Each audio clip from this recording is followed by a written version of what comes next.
Hello friends, all of you, welcome under the banner Indica IS by Aditya Sirs. Myself AK Chaudhary here, ethics faculty for various IS institution in Delhi and India. आज के आज हम history of ethics एक short topics है, उसको हम discuss करने जा रहे हैं and I think you will be benefited a lot by it. दोस्तों, नीति शास्त्र हम बाइलिंगुअल अप्रोच को शेयर करेंगे बिकॉज हमारे जो फॉलोअर्स हैं वो हिंदी और इंग्लिश दोनों मीडियम में हैं, इसलिए हमारा अप्रोच जो होगा वो बाइलिंगुअल होगा। हिस्ट्री ऑफ एथिक्स यहाँ हम डिस्कस करने जा रहे हैं। दोस्तों, नीति शास्त्र एक आदर्श मूलक विज्ञान है, यानी आइडियलिस्टिक साइंस है, जो क्या होना चाहिए का अध्ययन करता है। व्हाट आउट टू बी, यानी समाज का मोरल स्टैंडर्ड बिहेवियर, आदर्श बिहेवियर क्या है और कैसा होना चाहिए, क्या है का अध्ययन नहीं करता। जो डिस्क्रिप्टिव साइंस है, विवरणात्मक साइंस है, वह क्या है का अध्ययन करता है, व्हाट इज का अध्ययन करता है, जैसे sociology, history, economics, like that. लेकिन एथिक्स एक आइडियलिस्टिक आदर्शमूलक साइंस होने के कारण यह क्या होना चाहिए, यानी आदर्श बिहेवियर, आदर्श व्यवहार, आदर्श मूल्य का क्या स्टैंडर्ड्स क्या होना चाहिए, उनको ये सजेस्ट करता है। तो आज हम इस टॉपिक्स को हम डिस्कस करेंगे कि इसके क्या क्या इसके डायमेंशंस हैं और क्या क्या इसके मतलब हिस्ट्री क्या है, इसके डायमेंशंस में एथिक्स की हम चर्चा करेंगे। दोस्तों, जो नीति शास्त्र जो है वह फिलॉसफी का एक ब्रांच है और फिलॉसफी के ब्रांच के रूप में यह अलग अलग सोसाइटी के मोरल स्टैंडर्ड्स का अध्ययन करता है। अब ये नीति शास्त्र यानी एथिक्स के विकास में, नैतिक मूल्यों के विकास में, पैरामीटर्स में, सिद्धांत में, थ्योरी में, ये इसका हिस्ट्री क्या रहा। यदि इसको हम डीपली यदि देखेंगे तो इंडियन कॉन्टेक्स्ट में the major milestone in the development of ethical thought यानी नैतिक मूल्यों, यानी पहले तो सब एनिमल जैसे लाइफ लीड करते थे। हमारा समाज जब से सिविलाइज सोसाइटी की ओर बढ़ा, तो जैसे जैसे सिविलाइज सोसाइटी की ओर बढ़ा वैसे वैसे नैतिक मूल्यों का भी विकास होता चला गया। इसमें हम सबसे पहले 1200 बीसी से लेकर के 800 बीसी यानी वेदा का जो पीरियड है, और भारत में ऋग्वेद, सामवेद, यजुर्वेद और अथर्ववेद, ये चार वेद जो हैं नीति शास्त्र के प्रमुख स्रोत हैं। इन वेदों में बहुत सारे क्रियाकलाप, इसमें बहुत सारे धर्म, वर्शिप, ब्रह्मांड से संबंधित रियलिटीज, इसके साथ साथ बहुत सारे, जैसे सामवेद में म्यूजिकल फॉर्म में, गायन शैली में बहुत सारे ऋचाओं को बताया गया है और बहुत सारे वैदिक हिम्स और योगा प्रैक्टिसेस वगैरह के बारे में बताया गया है। तो नीति शास्त्र का सबसे महत्वपूर्ण स्रोत जो है भारतीय संदर्भ में, चार ये वेद को मानते हैं। उसके बाद 800 बीसी से लेकर के 600 बीसी उपनिषद का पीरियड आता है। और ये जो उपनिषद हैं, बहुत सारे जो उपनिषद हैं हमारे भारतीय समाज में, हिंदू समाज में, वह भी यह सेल्फ नॉलेज को, क्वेस्ट फॉर सेल्फ नॉलेज को ये फोकस करता है और यह नीति शास्त्र के बहुत बड़े एक नैतिक मूल्यों के विकास में इनका महत्वपूर्ण योगदान है। इसके साथ हम देखेंगे कि 599 से लेकर के 527 बीसी, ये महावीर जैन, जैन धर्म को हम महावीर से ट्रेस करते हैं। जनरली 24वें तीर्थंकर हैं वो, उससे पहले भी और तीर्थंकर हुए हैं। तो महावीर के द्वारा जो उपदेश दिया गया, उनके द्वारा जो धर्म से संबंधित जो चीजें बताई गई, वह नैतिक मूल्यों का एक बहुत बड़ा आदर्श बना। इसके बाद 563 बीसी टू 483 बीसी बौद्ध धर्म का विकास हुआ और बौद्ध धर्म के विकास से नए नए नैतिक मूल्य आए, जिन्होंने वर्ण व्यवस्था का विरोध किया, उन्होंने एनिमल सेक्रीफाइस का विरोध किया और जाति व्यवस्था का विरोध किया, और उनसे बौद्ध धर्म ने अहिंसा के सिद्धांतों का विकास हुआ और अष्टांगिक मार्ग का विकास हुआ। तो बौद्ध धर्म भी एक नैतिक मूल्यों के विकास में, नीति शास्त्र के विकास में महत्वपूर्ण योगदान दिए। 5वीं से लेकर के 5th century to 4th century BC ये रामायण काल माना जाता है और रामायण के काल में individual, social and kingly morality का डेवलपमेंट हुआ, यानी व्यक्ति का नैतिक आधार, व्यक्ति के नैतिक करेक्टर, समाज के नैतिक मूल्य और राजा का जो नैतिक मूल्य है उनके ऊपर में काफी फोकस किया गया। इसके बाद जैसे हम राम राज्य की बात करते हैं तो राम राज्य एक तरह से नैतिक शासन था। Ram was a ethical king, Ram was a moral king. In the 5th century BC में भागवत गीता का पीरियड आया, और गीता हमारे एथिक्स का एक बहुत बड़ा स्रोत है, खास करके जब हम डिओन्टोलॉजिकल अप्रोच यानी कर्ममूलक उपागम की बात करते हैं तो गीता में कहा गया है कर्मण्येवाधिकारस्य मा फलेषु कदाचनम, यानी निष्काम कर्म की बात कहा गया है। तो गीता में जो एक्शन थ्योरी है इसको फिलोसफी में हम डिओन्टोलॉजी बोलते हैं, कर्ममूलक उपागम बोलते हैं। एक है उपयोगितावादी उपागम जो फल पे बल देता है, लेकिन डिओन्टोलॉजी यानी कर्ममूलक उपागम जो है वह एक्शन को ज्यादा महत्वपूर्ण मानता है। तो देखा जाए तो जो गीता है वह नैतिक चीजों को लेकर के एक बहुत बड़ा एक स्रोत है, और नैतिक मूल्यों के विकास में भारतीय संदर्भ ही नहीं बल्कि दुनिया की सोसाइटी को आज बहुत एक स्रोत के रूप में हम भागवत गीता को हम मानते हैं। 481 बीसी सूफिज्म का सूफी काल था, सूफीवाद आया। उन्होंने मोरल को अलग अलग कॉन्टेक्स्ट में देखा, अलग अलग सोसाइटी का मोरल स्टैंडर्ड्स को अलग अलग चीजों से कॉन्टेक्स्ट किया और बोला कि मोरल एक रिलेटिव कॉन्सेप्ट है, एक सापेक्षिक अवधारणा है, और वह ज्यादातर कंडीशन पे निर्भर करता है कि किसी समाज में कंडीशन क्या है, वहां का सामाजिक आर्थिक राजनीतिक कंडीशन। मोरालिटी एक सिचुएशनल बेस्ड होती है। तो एक सूफिज्म जो सूफीवाद का जो विकास हुआ इस काल में, वह सूफीवाद वह नैतिक चीजों के विकास में उनकी भूमिका महत्वपूर्ण है। अब थोड़ा सा वेस्टर्न जाइए। जब हम वेस्टर्न फिलोसफी की बात करेंगे तो वहां 470 से लेकर के 399 बीसी सुकरात, वेस्टर्न फिलोसफी की शुरुआत हम ज्यादातर सुकरात से ट्रेस करके मानते हैं कि Socrates was the major persons who just propounded so many ethical ideas, views and opinions दिए। उन्होंने कहा कि नॉलेज इज वर्चू, ज्ञान ही सद्गुण है। सुकरात का कहना था कि ज्ञान ही सद्गुण है, यानी ज्ञान की बात आई। अब नॉलेज क्या है, अंतर ज्ञान, आत्म नॉलेज क्या है, आत्मज्ञान क्या है, प्रकृति का ज्ञान क्या है। तो ज्ञान को उन्होंने केंद्र में रख करके नीति शास्त्र का के विकास में, वर्चू के विकास में उन्होंने महत्वपूर्ण योगदान दिया है कि उन्होंने नॉलेज इज वर्चू। 428 से लेकर के 348 बीसी प्लेटो एरिस्टोटल के शिष्य थे। उन्होंने भी कई सारे नैतिक मूल्यों का विकास किया। उन्होंने एक बुक लिखी द रिपब्लिक। उन्होंने रिपब्लिक में बहुत सारे नेचर के बारे में, गॉड के बारे में, ईश्वर के बारे में और नए नए जो नैतिक मूल्य हैं उनके ऊपर में उन्होंने कई सारी अवधारणा दिया और इन अवधारणाओं का विकास किया। इसके बाद प्लेटो के जो शिष्य हैं वो है एरिस्टोटल, जिनका पीरियड है 384 से लेकर के 322 बीसी। एरिस्टोटल एक बहुत महान एक दार्शनिक थे, एक फिलोसफर थे, एक गणितज्ञ थे, एक सोशल साइंटिस्ट थे, एक बायोलॉजी, मतलब हर एक विधा में, ज्ञान के जितने भी विधा हैं अरस्तु का वहां योगदान है।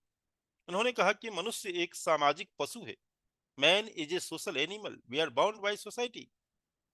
इनका एक फेमस स्टेटमेंट है कि एक virtuous person is an ethical person, यानी एक सद्गुणी व्यक्ति ही नैतिक चरित्र वाला हो सकता है। तो इन्होंने अरस्तु का जो नैतिक शास्त्र में, नैतिकता में, मोरालिटी के ऊपर में इन्होंने काफी ब्रॉडली लिखा, और भर्चू को, सद्गुण को इन्होंने केंद्र में रखा। और सद्गुण क्या है, ईमानदारी है, सत्यनिष्ठा है, इंटीग्रिटी है, ये सारे चीज सद्गुण में आते हैं। अनुशासन है। 345 बीसी से लेकर के 300 बीसी में भारत में कौटिल्य यानी चाणक्य का पीरियड होता है। कौटिल्य का जो अर्थशास्त्र है वह नैतिक शास्त्र के का एक बहुत बड़ा स्रोत है। उन्होंने युद्ध से संबंधित, राज्य से संबंधित, प्रशासन से संबंधित और ऐसे कई सारे जो गुड गवर्नेंस से संबंधित, लोक कल्याणकारी राज्य से संबंधित कई सारे नैतिक मूल्यों का विकास किया, अपने अर्थशास्त्र में लिखा। हम चाणक्य नीति को एक देखें तो चाणक्य नीति एक तरह से एक नैतिक मूल्यों को धारण किए हुआ है और एथिक्स को धारण किए हुए। 323 बीसी बर्थ ऑफ जेनो, फाउंडर ऑफ एस्टोसिज्म। एस्टोसिज्म का जो एक कीवर्ड है वो है सीवियर ऑस्टेरिटी, यानी तप, जिसको हम हिंदी में तप बोलते हैं। तप का मतलब आप अपने जो सेंस ऑर्गन्स है यानी इंद्रिय हैं उन पे नियंत्रण करना, एक ऐसे परिस्थिति में चले जाना जहां से हमारा इस वर्ड से कोई मेरा लगाव नहीं रहता। हम अपने जीभ पे, आंख पे, नाक पे, कान पे, स्किन पे पूरा कंट्रोल रखते हैं, और यह आसान नहीं है, यह काफी, इसके लिए हमें स्ट्रांग बनना पड़ता है। जैसे जैन में ऑस्टेरिटी, ऑस्टेरिटी का हद उन्होंने संथारा जैसे सिस्टम है, तो संथारा एक ऑस्टेरिटी का एक्सट्रीम हो जाता है। तो जो एस्टोसिज्म जो है वह सीवियर ऑस्टेरिटी को बल देता है कि नैतिक नैतिक चीजें हमारे अंदर ऑस्टेरिटी से आता है, ऐसे नहीं आता है कि हम नॉर्मल प्रैक्टिस से नहीं है, उसके लिए बहुत साधना करना पड़ता है। 341 BC birth of Epicurus. Epicurus जो है इन्होंने हैप्पीनेस को बल दिया कि हैप्पीनेस क्या है। हर एक व्यक्ति जीवन में चाहता है कि हम खुश रहें, चाहे जिस चीज में हमको खुशी मिले, पैसे से, गाड़ी से, अध्यात्म से, धर्म से। हर एक व्यक्ति का मूल उद्देश्य होता है हैप्पीनेस। अब सवाल है कि भाई हैप्पीनेस क्या है, हैप्पीनेस के मतलब कहाँ से आएगा, इसके स्रोत क्या है। तो इनसे रिलेटेड जितने भी हैं वो एपिक्यूरस का जो फिलॉसफी है उन चीजों को इन्होंने हाईलाइट किया है। 354 से लेकर के 430 एडी अगस्टिन आते हैं क्रिश्चियन धर्म में, क्रिश्चियनिटी में, और उन्होंने जो मोक्ष को कि हर एक मनुष्य का पूरा जीवन ऐसे कर्म करो, नैतिक कर्म करो, आदर्श करो कि हम मोक्ष को यानी सल्वेशन को हम हासिल करते हैं। हमारे धर्म में भी मोक्ष को प्रभाव कर्म से जोड़ा गया है कि मोक्ष ऐसे नहीं मिलता है। उन्होंने जो क्रिश्चियनिटी में मोक्ष के लिए अलग अलग रास्ते बताए, अलग अलग उन्होंने तरीके से आदमी को नैतिक मूल्यों के विकास में, मोरल वैल्यूज के विकास में बहुत बड़ा योगदान दिया, खास करके क्रिश्चियन में।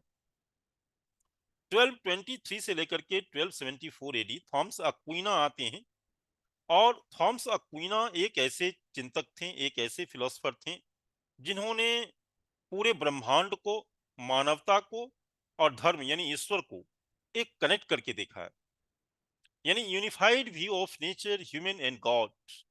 और वहां से फिर इन तीनों में कनेक्शंस को, तीनों में गठजोड़ को एक तरह से देखा है, और नैतिक मूल्यों का इन्होंने वर्णन किया है।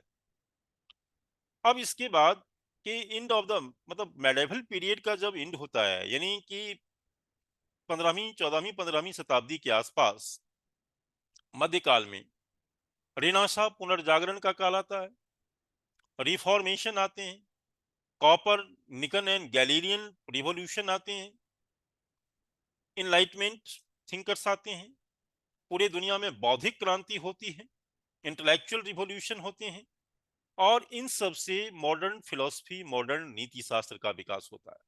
यानी 15th एंड 16th सेंचुरी का जो पीरियड है रेनेसां के बाद, एक टर्निंग पॉइंट आता है नैतिक मूल्यों के विकास में, नीति शास्त्र के विकास में।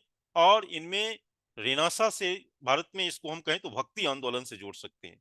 यूरोप में जब पुनर्जागरण का काल था तो भारत में भक्ति आंदोलन चल रहा था, और धीरे धीरे नैतिक चीजों के को नए ढंग से डिफाइन किया।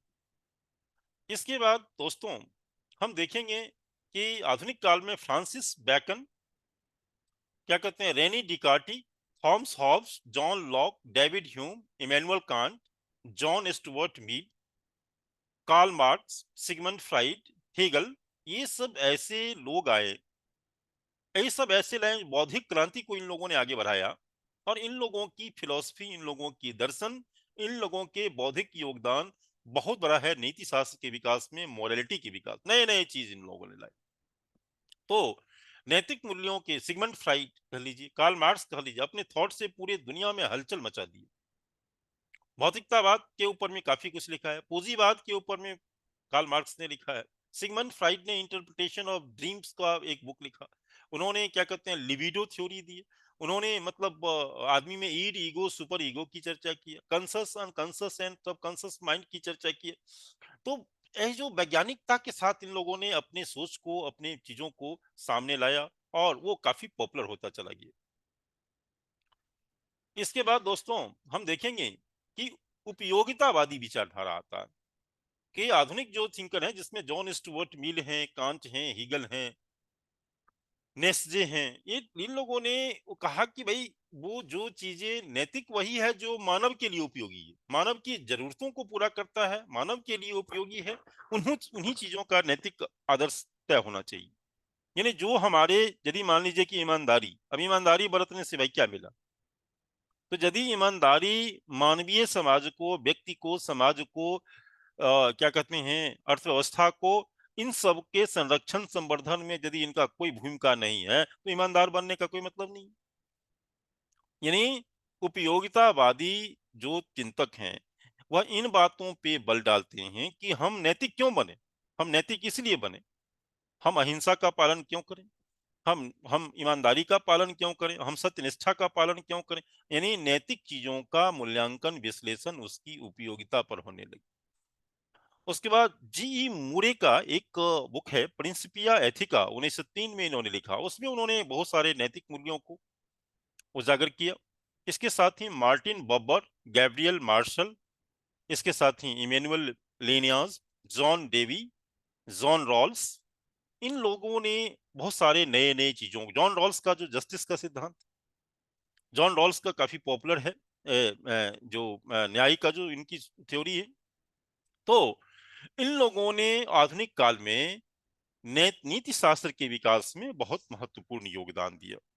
भारतीय संदर्भ में यदि हम देखें आधुनिक काल में, तो आधुनिक काल में महात्मा गांधी का बहुत बड़ा एक योगदान है। विवेकानंद एक बहुत बड़े मोरल फिलोसफर, चिंतक के रूप में जाने जाते हैं। राजा राम मोहन राय हो, दयान, मतलब सोशल रिफॉर्म मूवमेंट के जो चिंतक हैं उनका भी, ज्योतिबा फुले का आप नाम ले सकते हैं, रविंद्रनाथ टैगोर के विचार। तो इन सब चीजों से क्या हुआ कि आधुनिक काल में नैतिक मूल्यों को नए नए आयाम मिलते चले, नए नए नैतिक मूल्यों का विकास हुआ, और एक जो परिवर्तन, जो सोशल चेंज में इनका बहुत बड़ा एक योगदान था। तो दोस्तों, हिस्ट्री ऑफ एथिक्स के अंदर में इन कंपोनेंट्स को, इन पॉइंट्स को, इन थिंकर्स को आप ध्यान रखिए। यदि कभी भी यदि पूछता है कि स्रोत के रूप में कि नीति शास्त्र के स्रोत क्या है, या नीति शास्त्र का हिस्ट्री के बारे में क्वेश्चन यदि आता है, तो इन्हीं पैरामीटर्स के आधार पे आप अपने आंसर का डिस्क्रिप्शन आप देंगे कि ये स्रोत है, यहाँ से आया है, और इस ढंग से चीजों को जिससे क्वेश्चन के अकॉर्डिंग हम इलेबोरेट करेंगे। My self A K Chaudhary, under the banner Indica yes, मैं नेक्स्ट टाइम फिर नीति शास्त्र पे या और जो मेरे सेगमेंट हैं उनसे रिलेटेड कुछ और शॉर्ट वीडियोस आपके लिए लाऊंगा।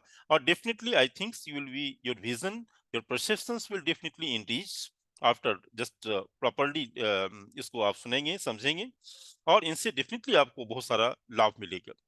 तो वी होप पॉजिटिवली कि ये वीडियो आप लोगों के लिए काफी अच्छा रहे। बाय।